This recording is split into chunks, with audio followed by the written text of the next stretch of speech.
unseen heroes are going to come up in the animal folklore. Gables, I'm going to take you to see something you've never seen before. Here in Fredericton, Newfoundland, something I haven't seen before. That's right, it's Sam the guard gull. Ooh, a guard gull. Ooh. There you go.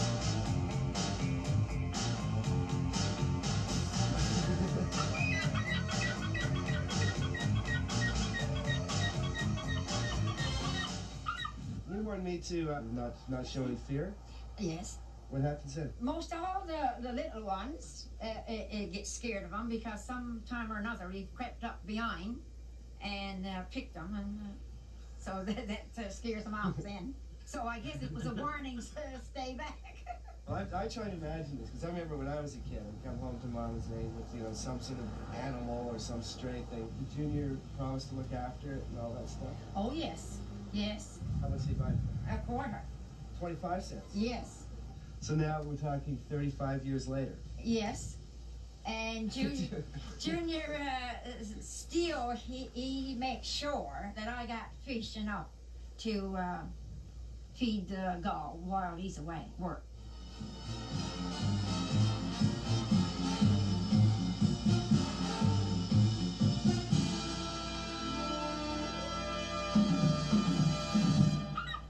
The woolly mammoth.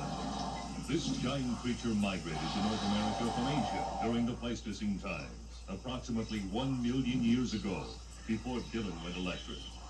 It roamed the fringes of the Great Glaciers that covered large areas of North America and Saskatchewan too.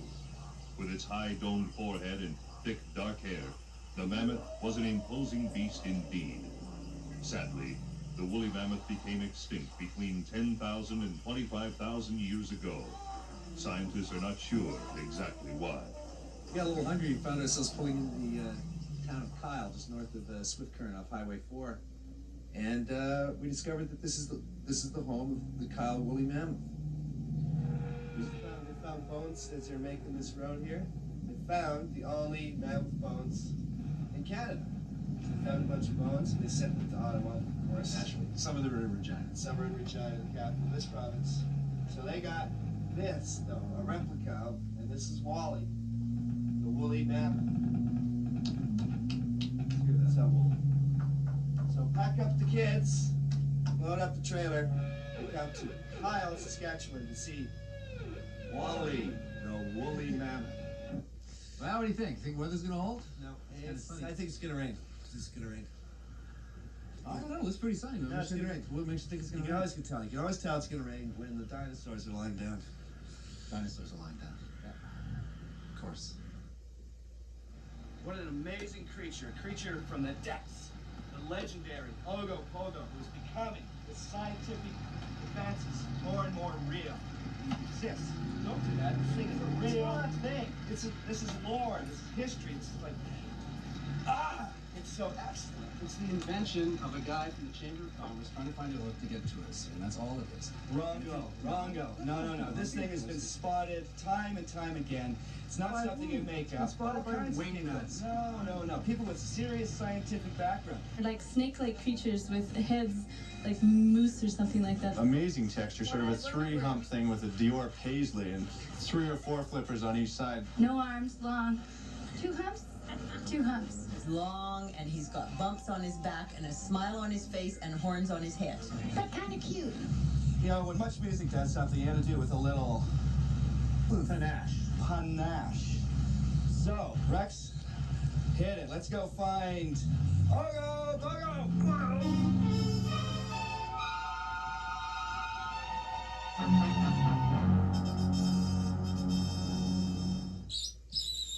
Look, right up there. In an otherwise perfectly idyllic little Victoria house, there's a horned owl on the roof. That's to keep the pigeons off the roof. That is to keep the pigeons off the roof. Do you notice where the pigeons are? The pigeons are on the roof. They're not the slightest bit afraid. They're like disciples of the horned owl.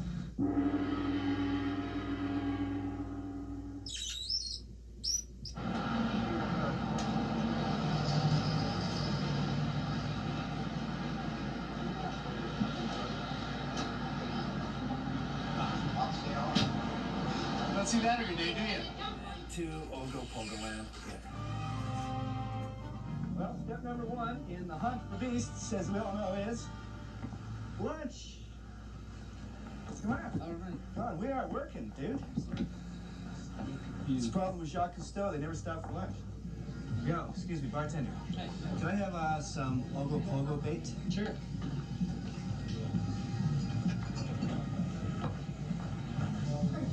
There you go.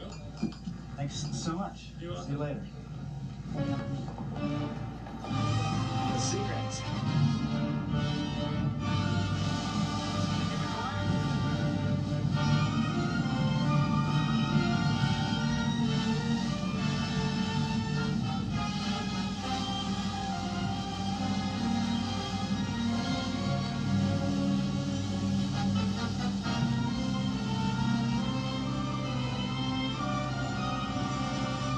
Outside of Peachland, around the corner from Rattlesnake Point on beautiful Lake Okanagan, is a reputed lair of Ogopogo, the dreaded monster o' the deeps. By baiting the water with small pieces of a butter croissant, don't use those cheap microwave things or anything. It's got to be a real croissant. Ogopogo will eventually rise to the surface to get the big piece.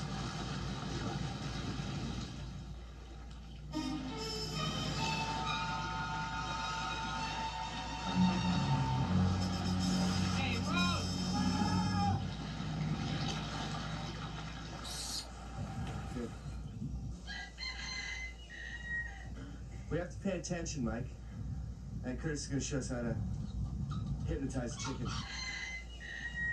Okay, put his head down like that, right? Right down on the board? Yeah, lightly though. And then take him a little further. Slowly. They have to keep their eye on the thing.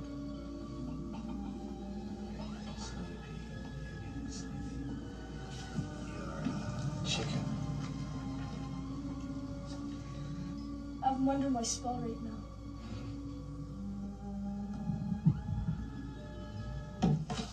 Hi. So the serious part about this, and the hardest thing, which makes it a real serious, true art form, is that a purist would use a live chicken. Now there's easier ways to do this, of course, but if you're a purist, you would use a live chicken because you want the kinetic motion of the eyes opening and closing, making it a living, breathing form of art. Yeah, I'm buying this, yeah. Okay?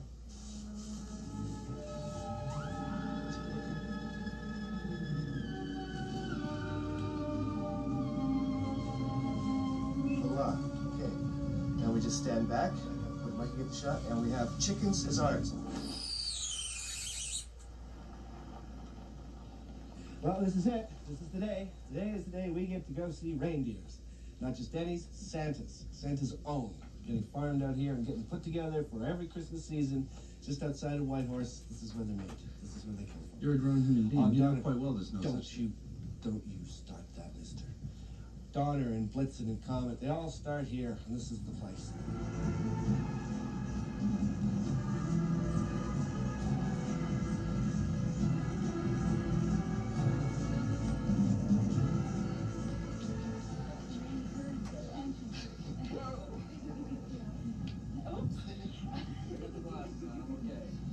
I don't want to get poked there, you know what I mean? And reindeer traditionally are from where? Finland, Norway, Sweden, Russia. Those places, the Scandinavia countries. And what are they doing here?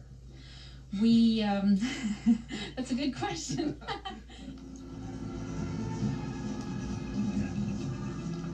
The scourge of the north.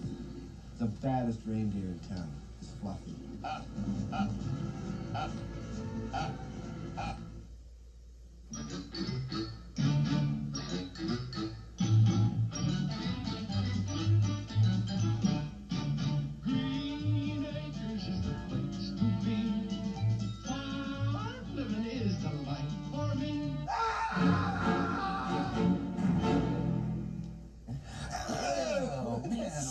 That's gross. How did that get in there? Did somebody ask a question about that or what? I don't know. We should do things like live animals, you know? Like, I don't think you can have dead animal heroes, can you? but how about the chimney swifts? Slamming into the chimney. I think- those are yeah. end up living. Yeah, and yeah, more life affirming, I think. The big deal is these birds come zooming into this thing, right? It's incredible. What's it like? Well, okay. See, if I'm zooming in, like about a million of them. And then what happens? Well, they all go into the chimney. Swifts are unlike any other birds. They're distantly related to hummingbirds. They feed on insects up in the air, way up during the day. And all they do in this chimney here is spend the night. These birds not land at all during the day? I Right. heard that myth. Right. It's not a myth. No, it's not a myth. They can't land, really. They have to have a vertical surface to land on.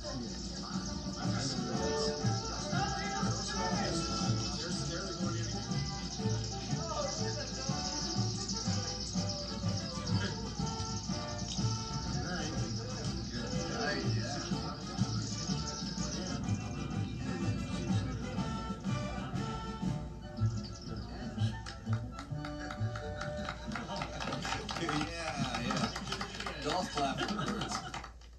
Hello, and welcome to Entomology Today from the fabulous Salmon Arm, British Columbia. And apparently we have a phenomenon of sorts happening. I think I'm eating the things now. I think we're looking at sex. I don't know what it is. I don't think even it's- know what these things are. Dave, can you see down here even at all? Ah! Look at my hair and my eyes. What is this? It's mating season, kids. I'm in the mood for love. Simply because the light's on. Come on into the...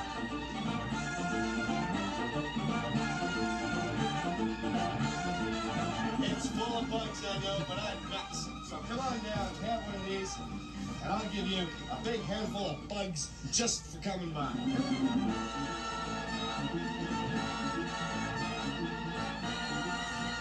Zun, zun, zun, zun, zun, zun. Look! They're having sex. Mothman!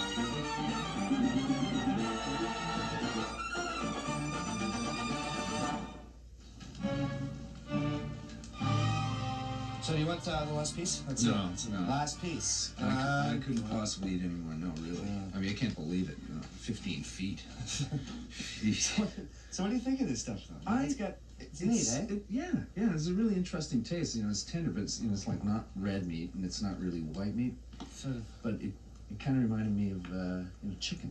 Chicken. Yeah, it tastes a lot like chicken. Yeah, a lot like chicken. Yeah, it's like chicken. It's good, though. But no, you go ahead. You go ahead. There's a lot of it, eh? Sure was. Sure We should have was. had some people over or something. Like, come on over and share this bounty. But how much did you eat? You eat the tail? Yeah, it's terrible. With the paws.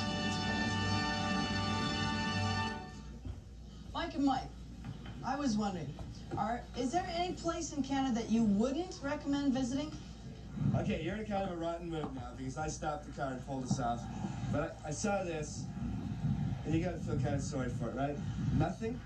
That's why I suggested we didn't stop. There's no services. There's no reason to stop here at all. If I was them, I'd change the L to a N. Disney. Now that's got a ring to it. I thought the LTN to make it low services. So you go to Disney and go, excuse me, can I? And they go, no. I wonder if I could. No way.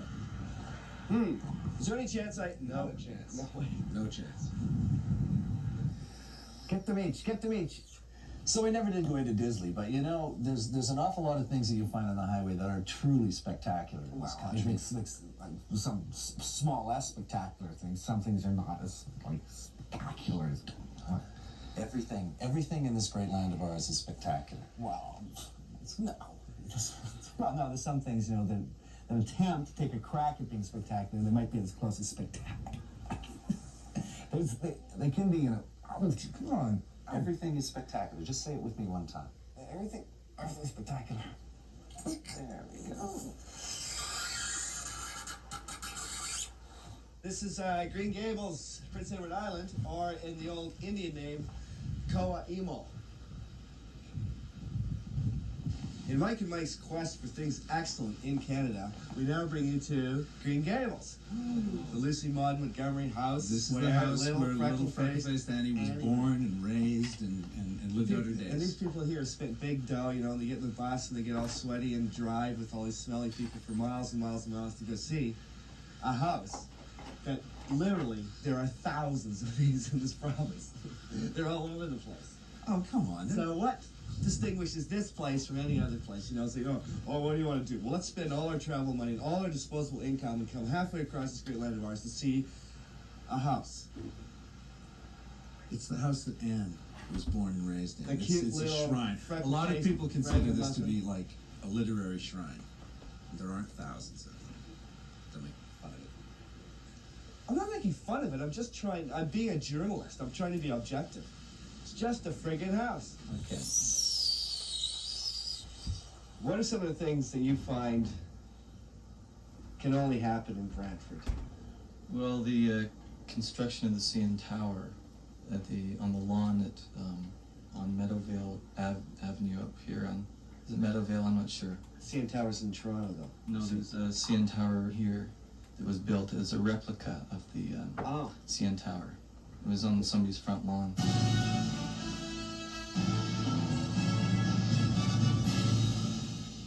It is like a magnet in a way. A lot of people park in front of your house and take pictures and stuff. And you can mess with whatever they ask me where I live. The house with the CN You take a question when you see something like that is why?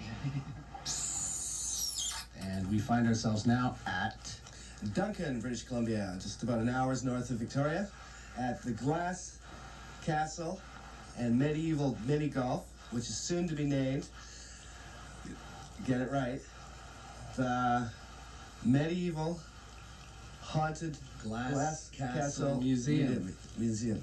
That's not right, is it? Right. It's right? We got it, yes!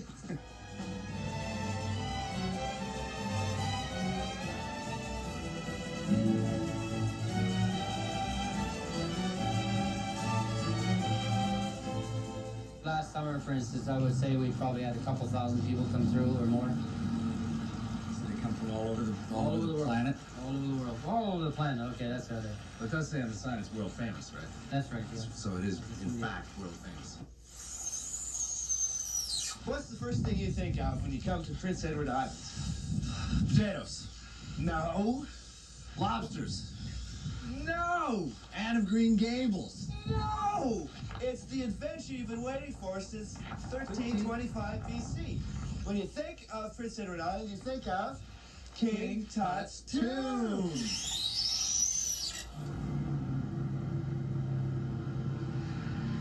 Well, there it is. Wow, that is impressive. Look at that. Bronze statue of Alexander Graham Bell in grateful recognition of the inventor of the telephone. Come on. Put up in 1949, actually, that was erected. Come on, let's go. Didn't notice any statues of Wayne the Great One, did you? I just have one question for you. What number was Alexander Graham Bell? Oh, lay off, Alexander. Big deal. So he didn't play hockey. So he didn't get his floral arrangement. Doesn't say Alexander Graham Bell across there, does it? I don't know if you can see Anne from here, but I think they're calling that the world's smallest church. Ring for church services. Let everybody know that you're about to start. Come on in. This thing's really, really neat. It's open. You know, you can come in anytime. Oh, whoa! Watch your noggin there. They've got like a little tape deck there so that you can play your hymns and stuff. And the Bible's open. I think you can do your basic omni-denominational ceremony. I think there's enough room for about 8, 4, 5, 6, 7, 8. Yeah. You want me to? Oh yeah, right. I used to be an altar boy, right? Getting out of this because he gets struck by lightning. Very nice. Well, you know, Mike, one of the interesting things about being in a small town, again, as opposed to being in a major metropolitan area, is that you don't have all this, bureaucratic stuff. In Toronto, they would never allow fire hydrants like that. And don't you think it's neat? It's got its own personality and everything. I'm not sure what these things are, but I think, can you see that around the back there, Andy? I think this is like a little knapsack arrangement. But at least that's my best guess. What do you think, Mike? think we can get in the car again? Do you think it's a guy or do you think it's a girl? I think we're legally parked to take this. Good point. What? You're not that impressed with it, I take. That's fine. I kind of like it. Hello. Slayer, puppy.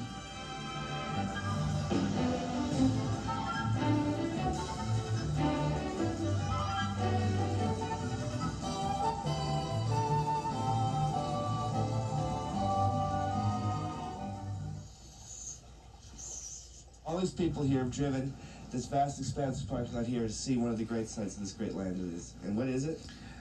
It's the Big Apple. It's the home of Mr. Applehead. That's right. Of Mr. Applehead, one of Canada's great tourist attractions. Right on. Folks from Florida, over here, Andy. These people from all the way from Ontario. And this guy over here all the way from New York. Talking big. Which way to the Big Apple, Mike? The Big Apple, as you can see, is so big that it doesn't really matter which direction you go in, you're going to get there.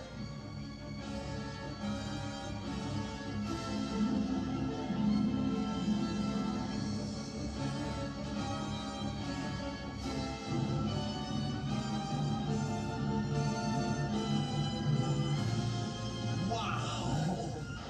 Would you say this is the world's largest apple? It's without doubt the largest apple we've ever seen. Why, Mr. Applehead? See you at the dinner table, Mr. Applehead. Well, you know, when one is confronted with giant, oversized tourist attractions like the one behind us, one must ask the oft-asked question, why?